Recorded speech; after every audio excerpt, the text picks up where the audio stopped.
There are so few books about writing fiction that work as well as this one. I've been using this book in my classes. As you can probably see, it's quite worn, probably for about 30 years. It's written by Janet Burroway, and it's called Writing Fiction, A Guide to Narrative Craft. There are newer editions. The reason this book is so effective is that it gives you a number of things. It gives you exercises to do that I used all the years that I've taught creative writing, and also regular essay writing. I would often need students to understand the idea of conflict, even if they were defending something or it was a positive thing. Conflict bringing the whole writing project alive. Also, how to bring drama in, what that does. Those are two of the things that Burroway develops in a way that I think is quite extraordinary. Another thing that's in the book is stories, and then she analyzes the stories. These are stories by incredible writers like Grace Paley and other wonderful writers. In writing, you need to care about what you're talking about intensely. You need to have a desire that is very strong, and there needs to be a danger that you aren't going to get that.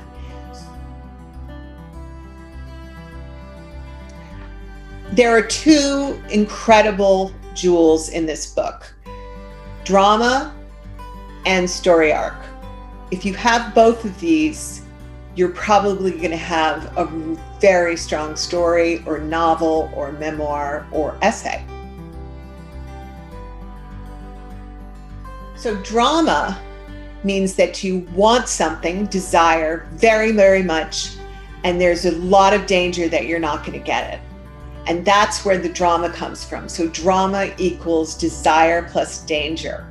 You have a force of desire, you have an equal force of danger that is saying you're not going to get that girlfriend or job or part in a play or whatever it is that your story's about, or your novel's about, or your memoirs about, or your essays about, and that creates the drama. I'm just going to read a little bit of, this one is about drama equals desire plus danger, which I really love how she describes this.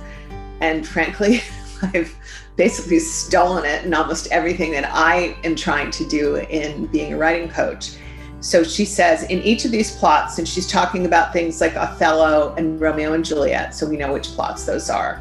In each of these plots, there is both intense desire and great danger to the achievement of that desire. Generally speaking, this shape holds good for all plots. It can be called 3D. Drama equals desire plus danger. And when we're talking about something like Romeo and Juliet or Othello, we know what that is, what the desire is. In Romeo and Juliet, is for the lovers to be together, obviously, and the danger is the two families hate each other. But what I found with beginning writers, and also what I did in the beginning of my writing, is a desire to be sort of laid back, not to care that much, which is, I think, part of being a young writer, that you don't want to show that you want something as much as you need to do in a writing assignment. And this can be in a nonfiction writing assignment. This could be very effective in a speech where you describe something that is very, very important, and then you talk about how it might not happen. Now, the other part of it is this very, very simple way of describing a story arc, which is conflict, crisis, and resolution. So you have the idea, she says here, only trouble is interesting. So a story arc equals conflict, crisis, and then resolution. So story arc is a fancy way to say how a story plays out, how a story is constructed. And what you have in the beginning is some kind of conflict, and it does not have to be negative. It could be that you won the sweepstakes. I had a big conflict when I got my first book deal. It's something that is supposed to be, it's a big deal, but it could be negative, it could be positive. I don't think it's ever neutral. Then you have that setting off this story, which goes up like this. Up here, you have a crisis. If the crisis is, let's say you win the sweepstakes, possibly your family has all become terrible money demanders and you no longer want to talk to any of them, and that might be your crisis. Or you've had a child and there are things that you wanted to do. Now, the child is really a positive conflict, but it is still that, a conflict. The crisis might be, did I really need to become a mother or father? And the resolution is recognizing, as we must, that our children are presents and fabulous and we love them. I was living in London, ready to have a baby. And the conflict for me was I was trying to be I was a full-time writer. I'd had a couple of novels published. And I was pregnant, and all of a sudden this took over my life, pregnancy and also the idea of becoming a mother. And so that was a conflict. And the crisis was that I didn't think I could write anymore after my wonderful son was born. And the resolution was, it took a while. I remember I talked to my agent and she just said, this is your job now, being a mother.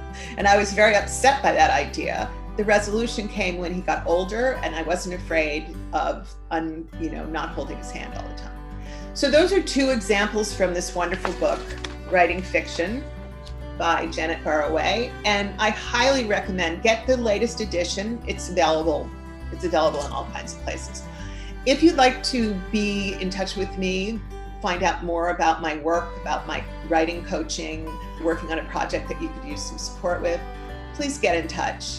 The information about how to do that is here, should be posted here.